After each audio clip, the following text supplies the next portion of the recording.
I swear I smelled her perfume before I saw her shoes. I was still crouched behind the front seat, heart pounding, when my son laughed, and not the laugh I knew. "My real family deserves better than babysitting the old burden," he said. But that wasn't the worst part. She giggled, jingled her bracelets, and said, "List the house tomorrow. She'll sign anything." They were meeting a lawyer at 10 to sell the home my husband built, and ship me off like some forgotten box in the attic. But here's what they didn't know. I was recording every word. I just wanted to surprise my son with dinner. Instead, I caught the plan to erase me. And now? Let's just say they taught me how to fight. My name is Margaret Whitaker, and I'm 75 years old. After Arthur passed, I found comfort in my routines. Sunday church, cooking Michael's favorite meals, and tucking away small savings in envelopes for my only son. The lemon oil I use on our oak dining table, the one Arthur built himself, fills the kitchen with memories, while the mantel clock Arthur gave me on our 30th anniversary keeps steady time.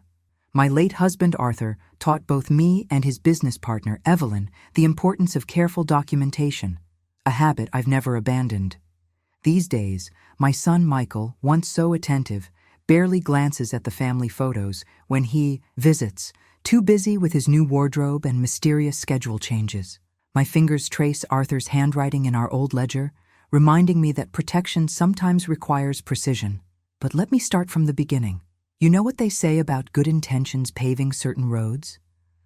Well, I had nothing but the purest thoughts that Sunday morning as I lingered behind St. Matthew's Episcopal, watching the last few parishioners drift toward their cars.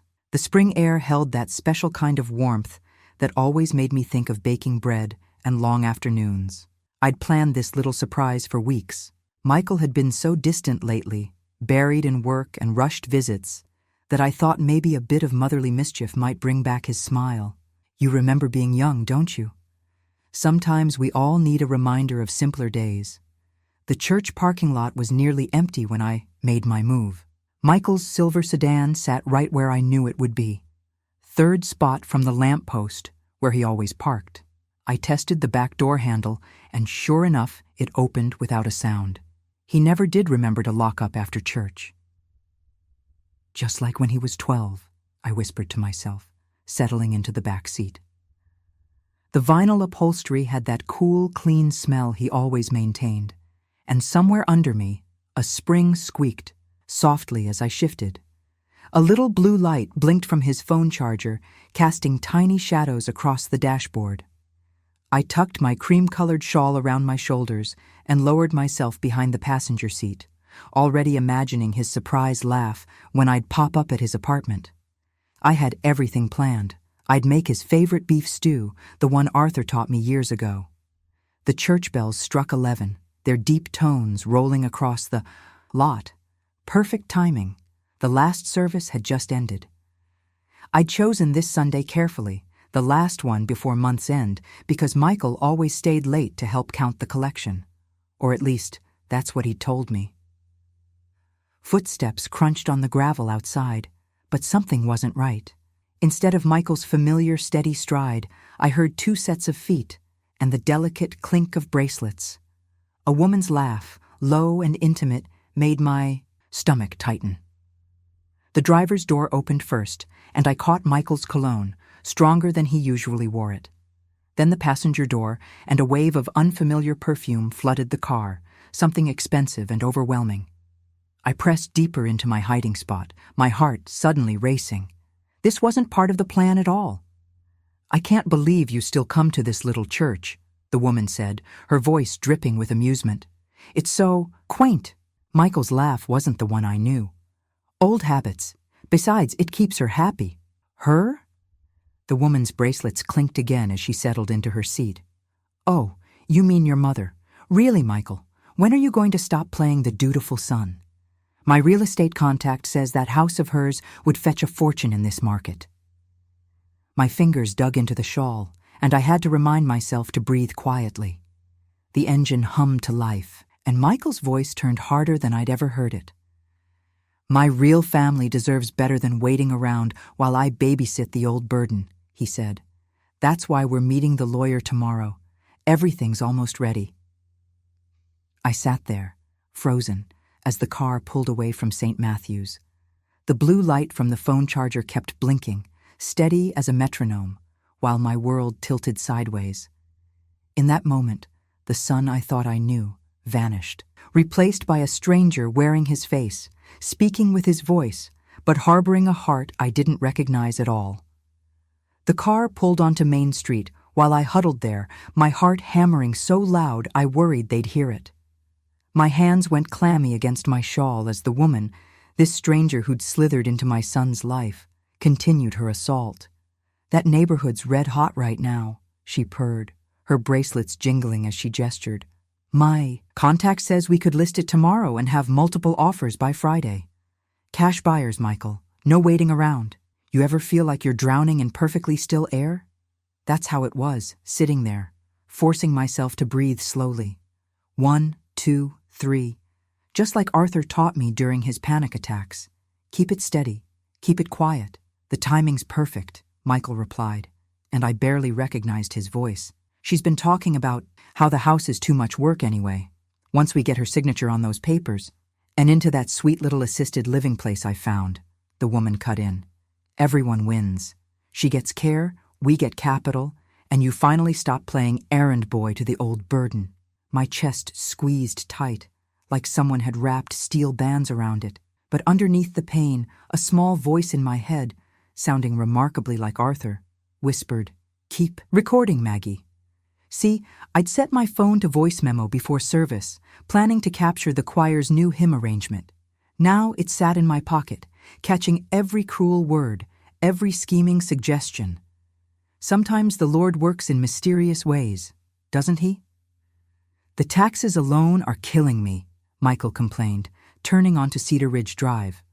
"Plus, all those little envelopes of cash she keeps pushing on me, like I'm still 12.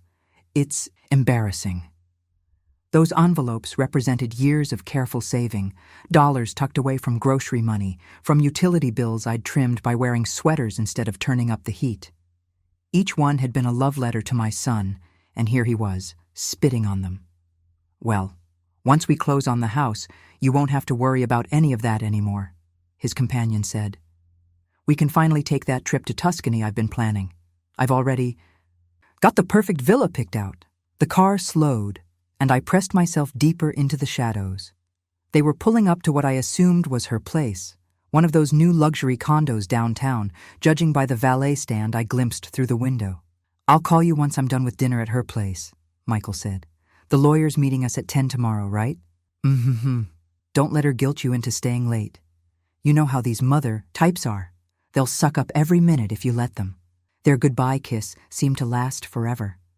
When the passenger door finally clicked shut, Michael sighed heavily. "Just a few more weeks," he muttered to himself, putting the car in gear. The drive back toward St. Matthew's was silent, except for the soft jazz playing on his radio.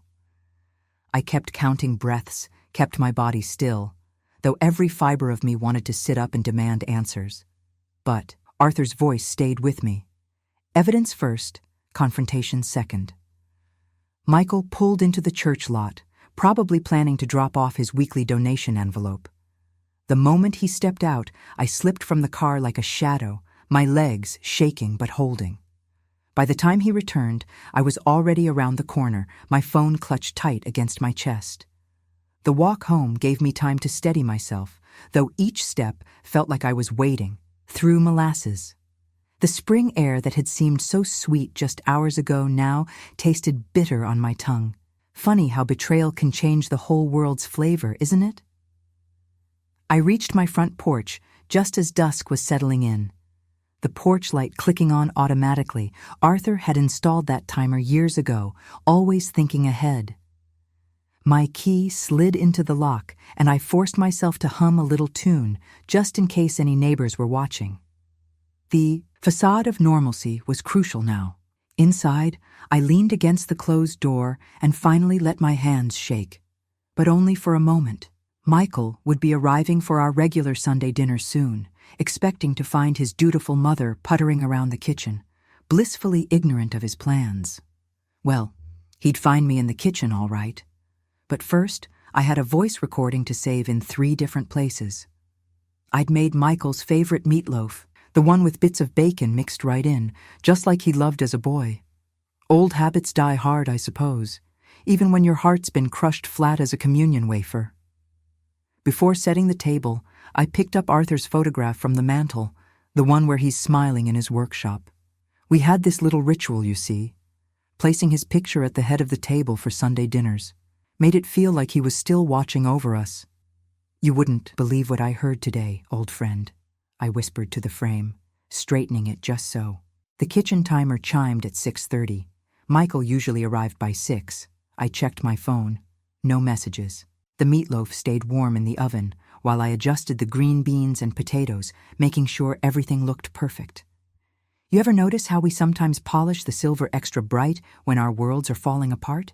It was nearly 7 when his key scraped in the lock. I could hear him in the foyer, those expensive shoes clicking on the hardwood, that phone forever buzzing. "Sorry I'm late, Mom," he called out, not looking up from the screen. Traffic was terrible. "No worry, dear. Everything's ready." I kept my voice steady, like I hadn't spent the afternoon rehearsing this moment. "How was church?" He slid into his usual chair, still typing. "Fine. Same as always." I brought the meatloaf to the table, setting it down carefully on the trivet Arthur had carved years ago. "I made your favorite. And look, your father's keeping us company tonight." Michael glanced at the photograph, then back to his phone. "Mom, you don't have to keep doing that. It's been 3 years. Some traditions comfort us," I said softly, serving his plate. "Like how you still come for Sunday dinner, even with your busy schedule." That got his attention. A flicker of something crossed his face before he tucked his phone away. Guilt, maybe? Or just annoyance? We ate in silence for a few minutes before I ventured. "I've been meaning to ask about the property taxes. They seemed higher this quarter." "Don't worry about that," he said quickly. "I've got it handled. Still, I'd like to review the statements. Your father always said—" "Mom." He set down his fork. "Actually, I wanted to talk to you about something. I've been doing some research, and there's this really nice assisted living facility over in Riverside." My fingers went numb around my water glass. There it was, the same words from the car, wrapped in false concern. "For safety," he continued, not meeting my eyes. "You're alone here, and at your age." "My age?" I repeated quietly. The metallic taste of fear coated my tongue. "You know what I mean. Falls happen. And this place is too big for one person anyway." That's when I noticed the leather folio peeking from his briefcase by the chair, the same one I'd glimpsed through the car window earlier. And there it was, that perfume again, clinging to his collar like a signature. "I'm quite capable of managing," I said, folding my napkin. "Your father built this house to last. Dad would want you to be practical about this." Michael pushed his half-eaten dinner away. "Just think about it, okay? We can tour the place next week." He left soon after, giving me a distracted hug that felt like embracing a stranger. The recording burned in my pocket, but I held my tongue. Some cards you keep close until the right moment. I washed dishes in silence, my ears ringing with everything unsaid. Each plate I dried felt heavier than the last. When I finally finished, I sat in Arthur's old armchair, watching shadows creep across the walls. Tomorrow was Monday. Michael would be at the office until 5, then gym until 7, a schedule as predictable as Sunday service. And I still had the spare key he'd given me last Christmas, for emergencies. Well, wasn't this an emergency of sorts? I stood up, decision made.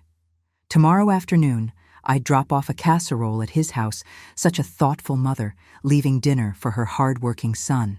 And while I was, there, his home office might have some answers about that leather folio.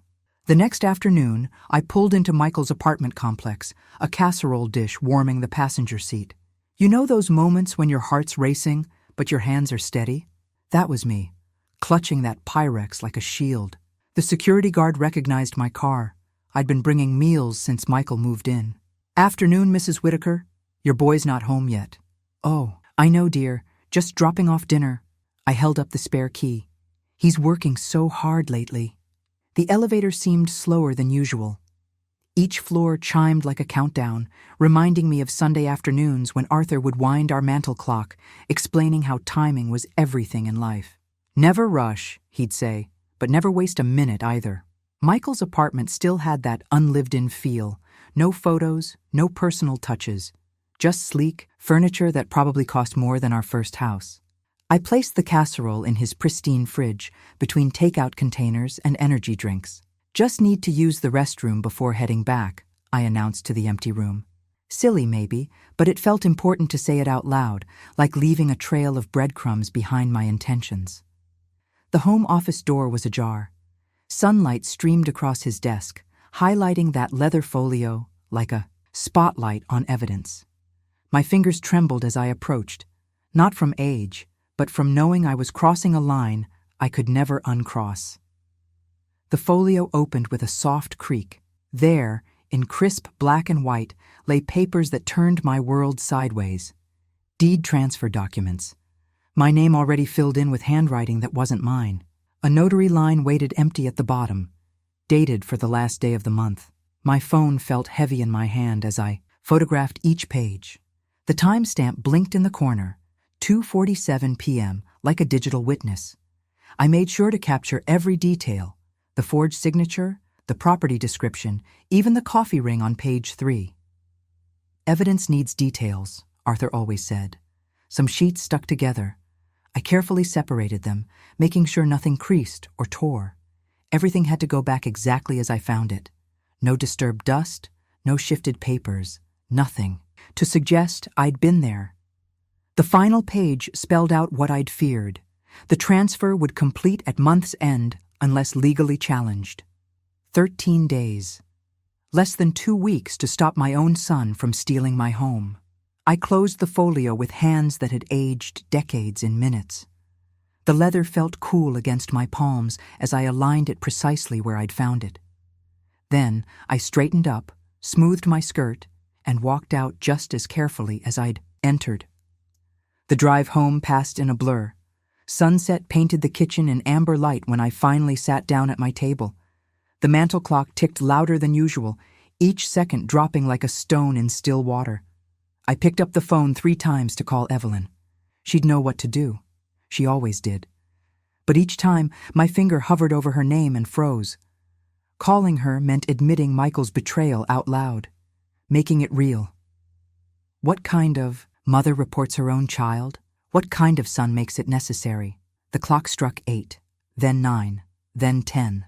I sat there watching darkness claim the room, my tea going cold beside me. Every chime reminded me that time was running out.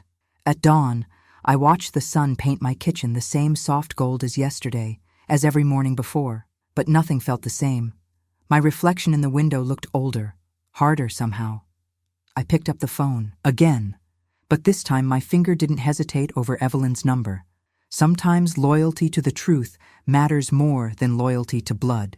Sometimes love means fighting back. The line started ringing. Each tone echoed the clock's steady count of precious minutes slipping away. Mulligan's hadn't changed since Arthur and I first started meeting Evelyn there for Saturday breakfasts 30 years ago. Same vinyl booths, same coffee rings on the laminate tables. Same smell of bacon and maple syrup hanging in the air. It felt right, bringing my troubles here. I arrived early, sliding into our usual back booth where we could talk without being overheard. The morning rush had died down, just a few regulars nursing their cups at the counter. Through the window, I watched fall leaves skitter across the parking lot while waiting for Evelyn. When she walked in, I almost smiled. Same determined stride. Same no-nonsense blazer. She'd been Arthur's right hand at the accounting firm for decades, sharp as a tack and twice as steady. Now, she was my best hope. "Margaret." She slid in across from me, ordering black coffee before even taking off her scarf. "Your message worried me." "What's wrong?" My hands shook slightly as I reached for my purse. "I need your expertise, Evelyn, and your discretion." I placed my phone on the table between us, screen. dark like a black mirror reflecting our concerned faces. Always. She wrapped her hands around the fresh coffee the waitress brought, studying me with those keen eyes that had caught countless errors in Arthur's books. Tell me. I walked her through everything. The car ride, the conversation, the documents I'd found. With each detail, her expression grew more focused, like she was building a ledger in her mind. When I finished, she sat back and took a long sip of coffee. First things first, she said, pulling out a small notepad. We need to verify that deed's authenticity. I'll check public records, see what's already been filed. Her pen scratched across paper. Then we document chain of custody for your recording. Timestamps, location data, everything that proves where and when you captured it. I pushed the phone toward her. I have the audio clip and photos right here. She nodded, already typing on her own phone. I'm sending you Sarah Chen's contact info. She's a real estate attorney I trust. She'll give us a checklist of what to watch for, but we'll hold off on formal filing. No sense showing our hand to Michael yet. The name felt like a stone in my throat. If he calls, keep it casual, Evelyn said firmly. No accusations, no hints you know anything. Just normal mother-son conversation. She paused, reaching across to squeeze my hand. I know how much this hurts, Margaret. Protecting your home without destroying your relationship with him. It's a tightrope walk. Some days I wonder if I should just let him have it. I stared into my coffee, seeing Arthur's face reflected in the dark surface. Maybe fighting back will cost more than the house is worth. This isn't just about the house. Evelyn's voice was gentle but firm. It's about your dignity, your independence. Arthur would never want you pushed aside like this. She straightened her blazer, all business again. I'm with you until every signature is safe. Every document is clean. You're not in this alone.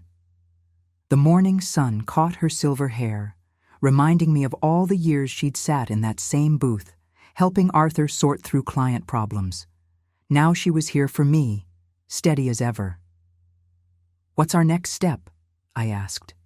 She checked her watch. This afternoon we start digging into your son's new friend. Follow the money. That's what Arthur always said. She pulled out her tablet. I've got access to some databases through the firm. We'll see what kind of financial web she's woven.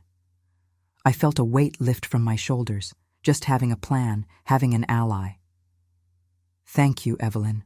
I don't know what I'd do without you. What are old friends for? She smiled, but her eyes stayed serious. Now, let's get to work. Time isn't on our side. Evelyn's fingers flew across her tablet keyboard while I watched the afternoon light fade through the diner's windows. We'd moved to a corner booth for privacy, spread papers between half-empty coffee cups and untouched pie. Got her, Evelyn muttered, turning the screen my way. Diana Reeves, age 38. You wouldn't believe her social media. All designer labels and vacation shots. I leaned in, squinting at photos of a woman draped in gold jewelry posing against tropical backdrops.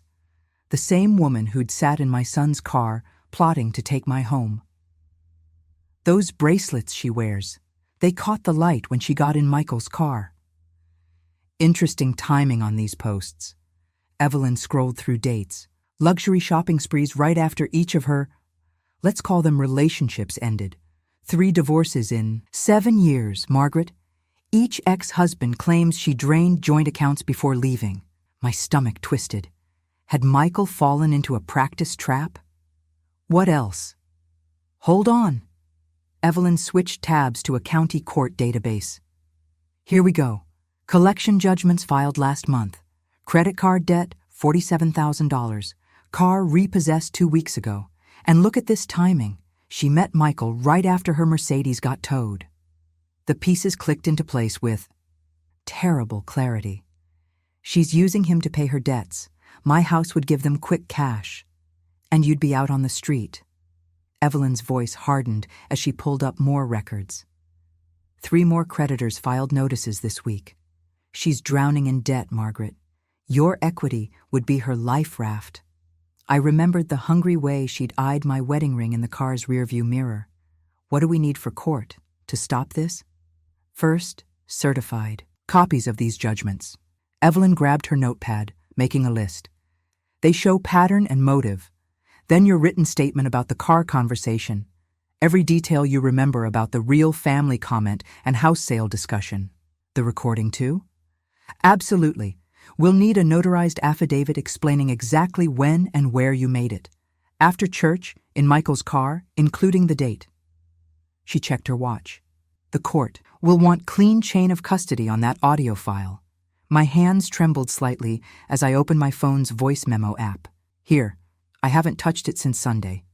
The timestamp shows 11:47 a.m., right after service ended. Perfect. Evelyn started a fresh page. Let's build a timeline, everything dated and documented, leading up to that month-end deadline on the deed transfer.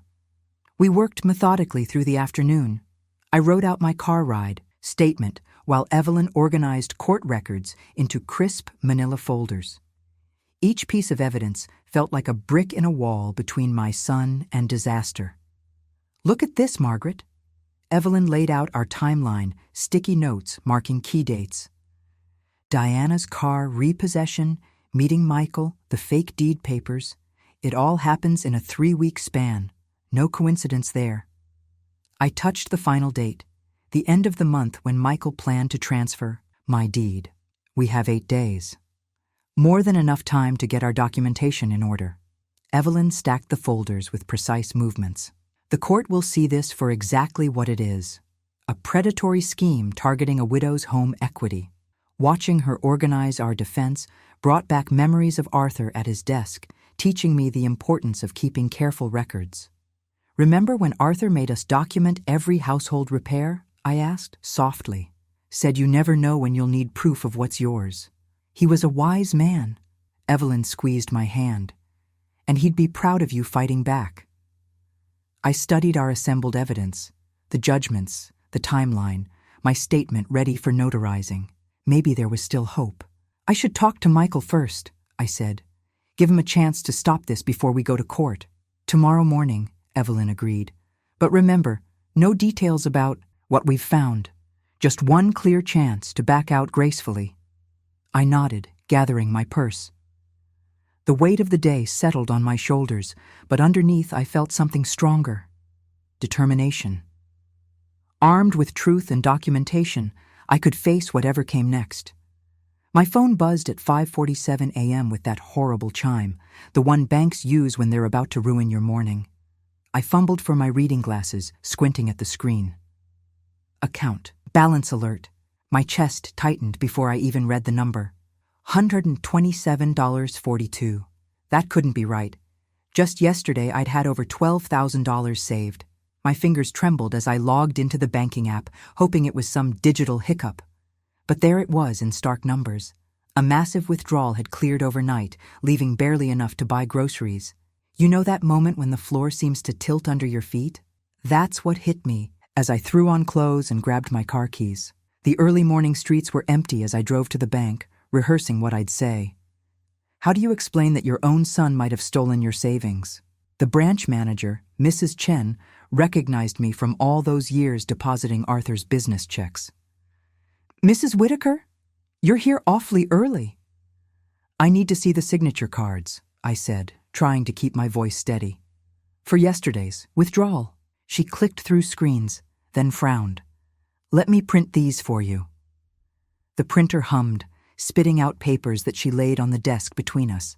There it was, a crude copy of my signature, all wrong in the loops and slants.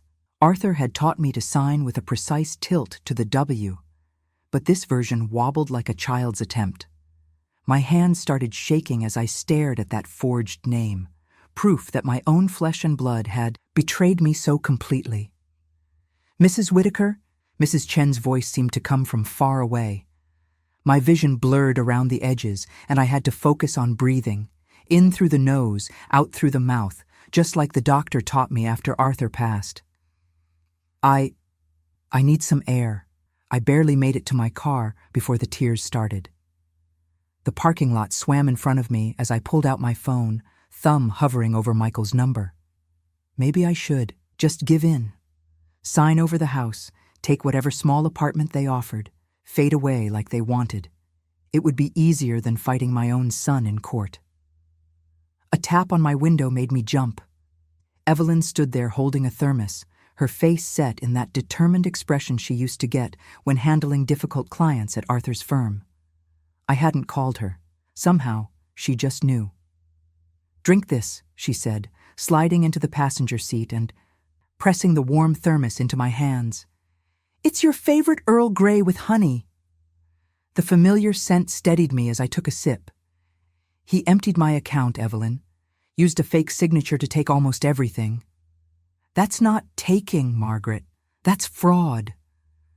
Evelyn's voice was steel wrapped in velvet. "Plain and simple criminal fraud. But if I report it..." "If you don't report it, you're telling him it's okay to steal from his mother." She squeezed my arm. "Remember what Arthur always said about standing up to bullies?" I did remember. Arthur had built his accounting practice on protecting small businesses from predatory partners. "The only thing worse than being cheated," I quoted softly, "is letting yourself be cheated." "Exactly."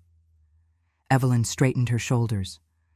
"Now, are we going to sit here feeling sorry for ourselves, or are we going to go file a fraud report?" The tea had stopped my hands from shaking. I set the thermos down and wiped my eyes. "You'll come with me? Try and stop me." Mrs. Chen was professionally outraged when we explained the situation. She pulled up more records, placed immediate holds on all remaining funds, and started the formal fraud investigation process.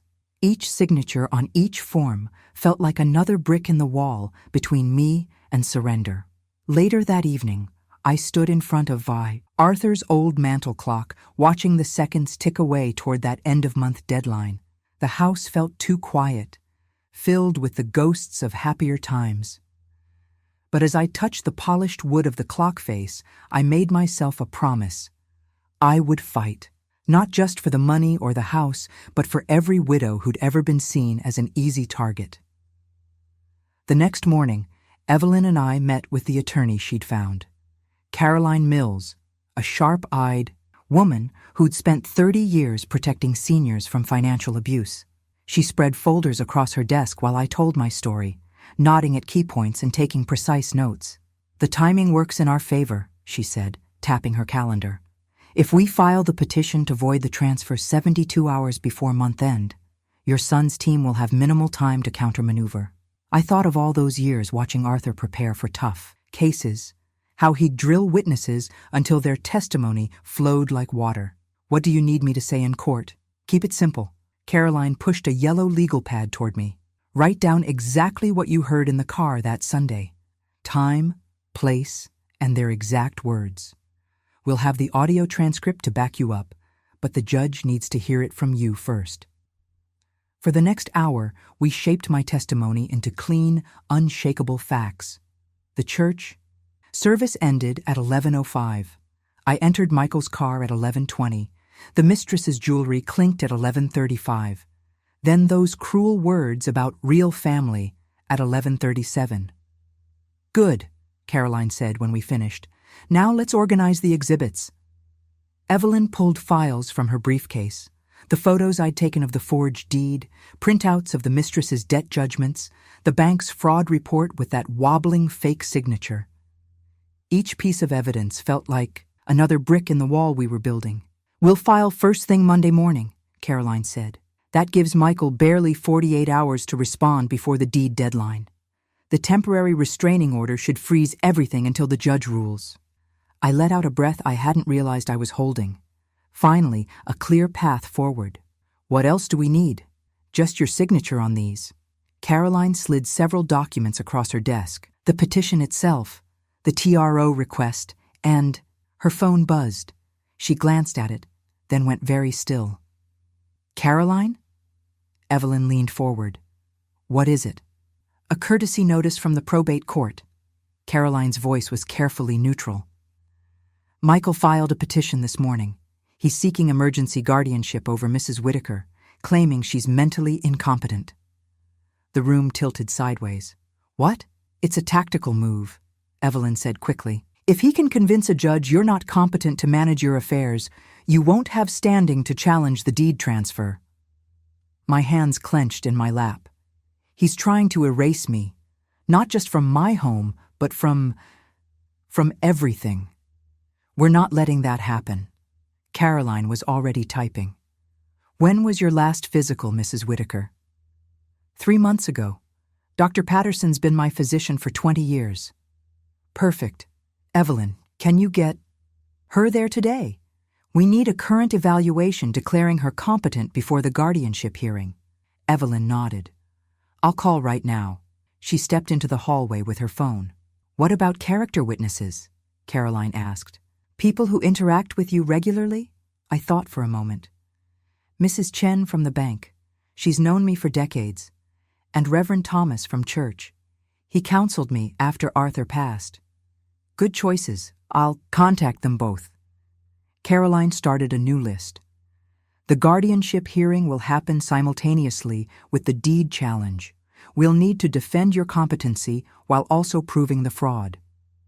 Evelyn returned, looking satisfied. Dr. Patterson can see you at 2 o'clock. She's clearing her schedule. I glanced at the wall clock, just past 11. I should eat something before then and change into better clothes. Smart thinking. Caroline gathered the files. Appearance matters in competency cases. We want you looking sharp and professional. Like the woman who managed Arthur's office accounts for 30 years, Evelyn added. Not like someone who needs a guardian. I straightened my spine, remembering all those careful ledgers I'd kept, all those vendor relationships I'd managed. Michael might see me as a burden to be discarded, but I was still Margaret Whitaker, widow of Arthur Whitaker, CPA, and keeper of his legacy. What time Monday? I asked Caroline. 9 a.m. sharp, both hearings. I nodded, already planning my outfit, my navy suit with the pearl buttons, Arthur's favorite. We'll be ready.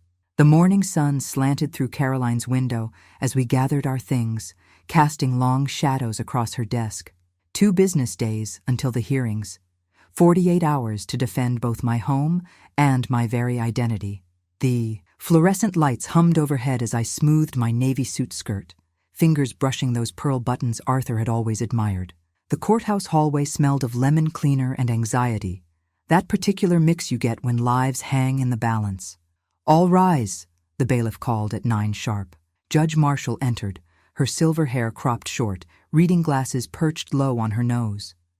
I'd spent the weekend rehearsing my responses with Iams, Caroline until they felt worn smooth as river stones, but my heart still hammered as we began. Michael's attorney spoke first, all concerned frowns and vague worries. Your Honor, our petition stems from a pattern of concerning behaviors. You know what really stings? When someone tries to paint your whole life in broad, patronizing strokes. They talked about my age, about safety and cognitive decline, like I was some delicate flower wilting in the window. But they couldn't point to a single mixed-up bill payment or forgotten appointment. Caroline stood next, calm as Sunday morning. Mrs. Whitaker has managed her household independently since her husband's passing 3 years ago. We have documentation from multiple sources confirming her capacity. She presented Dr. Patterson's evaluation first. Complete cognitive testing showing above-average results for my age group. Then came the affidavits. Reverend Thomas describing my regular volunteer work with the church accounting committee, Mrs. Chen from the bank detailing my careful management of accounts spanning decades. Mrs. Whitaker, Judge Marshall said, please take the stand. The wooden chair creaked as I settled in. I kept my voice steady, just like we'd practiced. I've lived in my home for 42 years, Your Honor. I balance my checkbook monthly, pay all bills, on time, and maintain my property myself. And your daily routine? I wake at 7, make breakfast, read the paper. Mondays I volunteer at church. Wednesdays I have bridge club. Saturdays I tend my garden. I drive myself to appointments and shopping. I prepare my own meals, though I often cook extra for Michael. My voice caught slightly on his name. Michael's attorney tried pressing about confusion episodes, but I had dates and details ready. Last Tuesday, I drove to Dr. Patterson's office, picked up groceries at Wilson's Market, and made beef stew for dinner. I can tell you exactly what I spent and what ingredients I used. The questions continued for nearly an hour. Through it all, I felt Evelyn's steady presence behind me, her faith in me like a warm hand on my shoulder. When testimony concluded, Judge Marshall peered over those reading glasses. "I'll take this under advisement until this afternoon's hearing. We'll reconvene at 2 o'clock. The hallway felt cooler as we filed out. My legs wobbled slightly, all that tension finally seeping out. "You did beautifully," Evelyn said, pressing a package of crackers into my hands. "Eat something. We've got 3 hours until round 2. We found a quiet bench near a window. The October sun slanted through, warming my shoulders as I nibbled the crackers. Across the hall, I caught glimpses of Michael with his attorney, heads bent over papers. He wouldn't meet my eyes. Remember when your children were small and you'd catch them in a lie? That mixture of love and disappointment, wanting to punish and protect all at once? I felt that now, watching him. But this wasn't a child's fib about a broken vase. This was my home, my dignity, my very identity at stake. "Ready to review the deed evidence?" Evelyn asked, softly. I nodded, grateful for the distraction. We opened the binder between us, my fingers tracing each carefully labeled tab. The photos of the forged documents, the bank's fraud report, the transcript of that awful car ride conversation. Each piece a stark reminder of how thoroughly trust could shatter. The courthouse clock ticked steadily toward 2 o'clock. Less than 48 hours remained until month's end, when that fraudulent deed transfer would become final if we couldn't stop it. My stomach clenched at the thought. The bailiff's voice cut through my worry. "Afternoon session starting in 15 minutes. All parties please return to courtroom 3. I closed the binder, squaring my shoulders as Evelyn gathered our things. Through the courtroom doors, I could see the fluorescent lights still humming, waiting for the next chapter to unfold. The afternoon session felt different, sharper somehow. Maybe it was the way sound carried in that half-empty courtroom, every cough and paper shuffle crystal clear. Or maybe it was knowing we'd finally reached the moment of truth. Caroline stood, precise as a surgeon. "Your Honor, we'll begin with Exhibit A, photographs of the fraudulent deed transfer documents." I watched the bailiff hand copies to the judge. The timestamp in the corner caught my eye. 2:14 p.m. last Tuesday. Strange how a simple digital marker could anchor such a betrayal. "Mrs. Whitaker, could you explain how you obtained these images?" "I was dropping off a casserole at Michael's apartment," I said, my voice steadier than I felt. "I saw the folio on his desk when I went to use the bathroom. I recognized my name on the papers and photographed them with my phone." The squeak of Michael's chair made me flinch. He wouldn't look at me, but I could see the muscle jumping in his jaw. "Next, Your Honor, Exhibit B, the bank fraud report detailing unauthorized withdrawals using forged signatures." My hands twisted in my lap as the report was entered. The bank manager's affidavit laid it out in black and white, systematic draining of my accounts through careful forgeries. "And now, Your Honor, Exhibit C." Caroline held up a sealed envelope. "A certified transcript, an original recording, from Sunday, October 24th. The mistress, Sandra, I'd learned was her name, shifted in her seat. Those bangles clinked just like they had in the car that day. "Objection, Your Honor. Chain of custody," Michael's attorney started. "If I may," Caroline interrupted smoothly, "Mrs. Whitaker, please explain how this recording was made." I drew a deep breath. "I had my phone set to voice memo for choir practice. When I overheard the conversation from the backseat, I simply let it continue recording." "And what did you do with the recording afterward?" "I transferred it directly to Evelyn Thompson that Monday morning at Mulligan's Diner. She handled the technical parts, getting it transcribed and certified. Evelyn took the stand next, explaining each step of preservation. The judge nodded along, overruling the objection. Then came the moment I'd been dreading. Actually, playing it in court. My voice caught as the audio started. Michael's laugh, Sandra's bracelets jingling, then those awful words. "My real family deserves better than this." Michael's recorded voice filled the courtroom. "Then sell the house," Sandra's reply dripped with contempt. The old burden won't know what hit her. I forced myself to watch Michael as his words played back.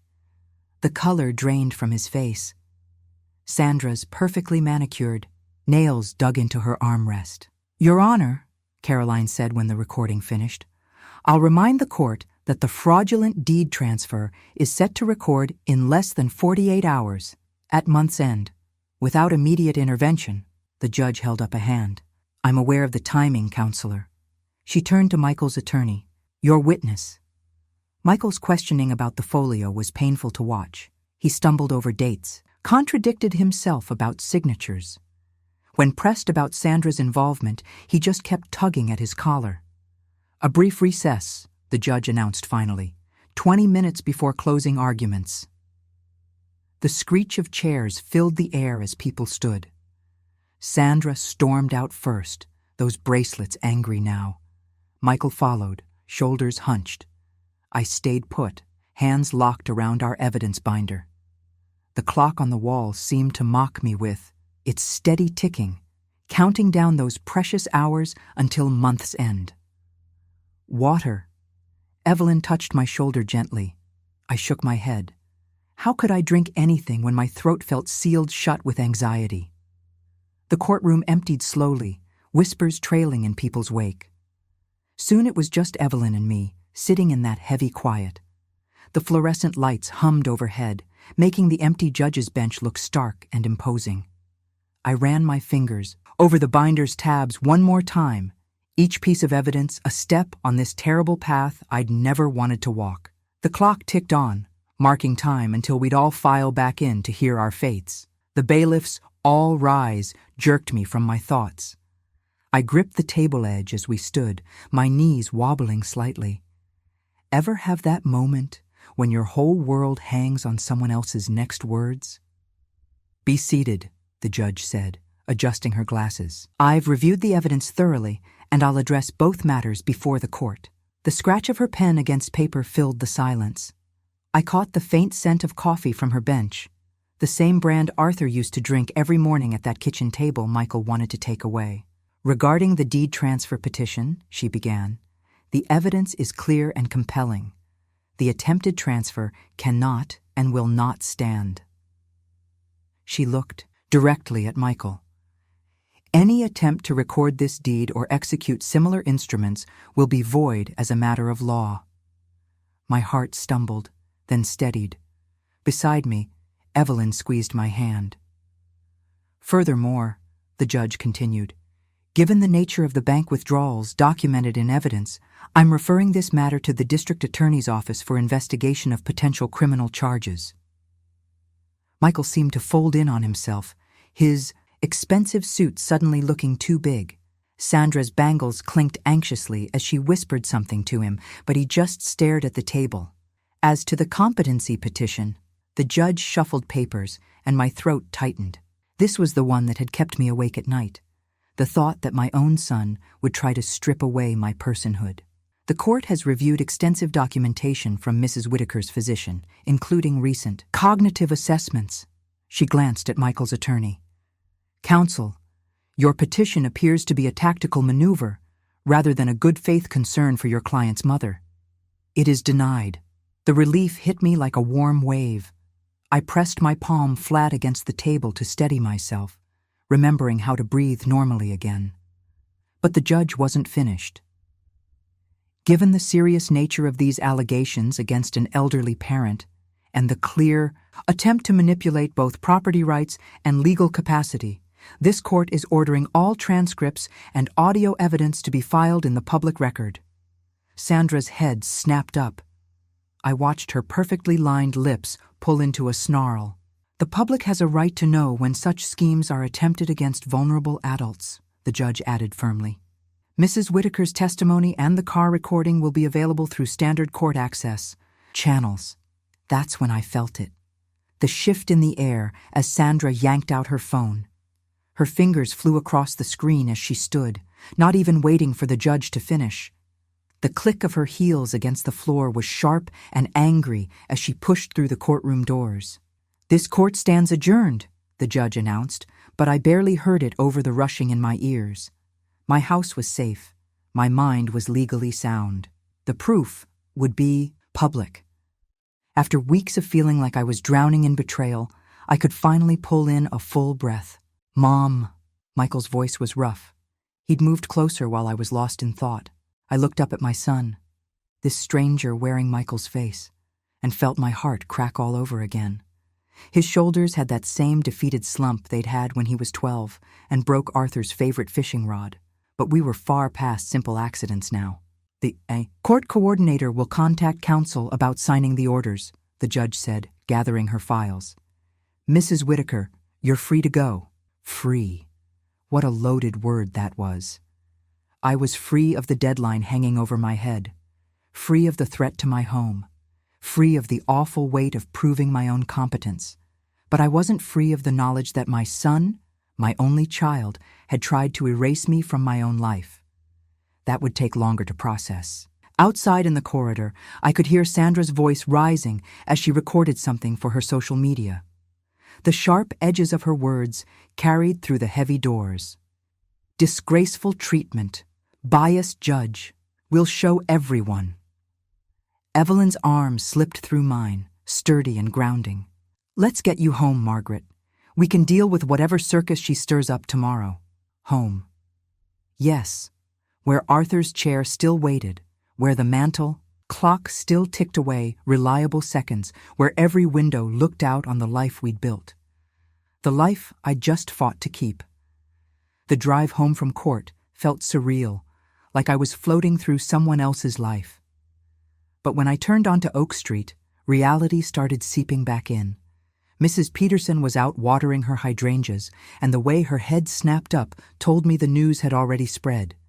You know how small towns work. Whispers move, faster than light. "Would you look at that?" Evelyn said from the passenger seat, scrolling through her phone. "Sandra's little social media tantrum is backfiring spectacularly. The comments are, well, let's just say nobody's taking kindly to a son trying to steal his widowed mother's house."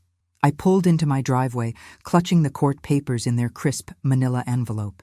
I never wanted it public like this. Sometimes the truth needs daylight to heal properly. Evelyn's voice was gentle but firm. "Do you want me to come in?" I shook my head. "I need a little quiet time. But thank you. For everything. Call if you need me," she said, squeezing my arm before heading to her car. Inside, the house wrapped around me like an old friend. Remember how I mentioned that lemon oil smell earlier? It was there again, mixing with the afternoon sun that streamed through the windows Arthur had installed himself 30 years ago. He'd spent a whole weekend getting them just right, measuring 3 times before cutting once. The mantel clock ticked away, steady and unhurried, now that the deadline pressure was gone. I set the court papers on the kitchen table and grabbed my purse. One more thing to do. Miller's flower shop was quiet when I walked in. Jenny, the owner's daughter, tried to hide her surprise when she saw me. "Mrs. Whitaker, I, saw what happened on Facebook. Are you okay?" "I'm better than okay, dear. I'd like a dozen roses, please. The peach ones." Her hands shook slightly as she wrapped them. "Mom and we just couldn't believe Michael would. We've known him since he was little." "Life surprises us sometimes," I said simply. "But we learn from it." Back home, I took my time with the roses, unwrapped them carefully, trimmed the stems at an angle like Arthur taught me, and arranged them in his mother's crystal vase. Each flower seemed to glow in the late afternoon light as I placed the vase on the windowsill. My phone buzzed, another message from Michael. I'd been getting them since we left the courthouse. "Mom, please, and I can explain," and Sandra pushed me into it. I turned the phone face down. Through the window I could see Mrs. Peterson on her porch, phone pressed to her ear, no doubt sharing the court details with whoever was on the line. By tomorrow, everyone would know how my own son had tried to declare me incompetent, how he'd plotted with his mistress to sell my home out from under me. Their reputations would wear that stain for a long time, but oddly enough, I felt no satisfaction in their downfall, just a quiet certainty that I'd done what needed doing. I ran my palm along the windowsill, feeling the smooth wood Arthur had sanded with such care. The roses cast delicate shadows across it, dancing slightly in the breeze from the vent. Above them, the mantel clock ticked peacefully, marking seconds that belonged entirely to me again. Looking at those roses, symbols of life pushing through after winter, I spoke the truth I'd learned through all of this. Age makes me wiser, not weaker.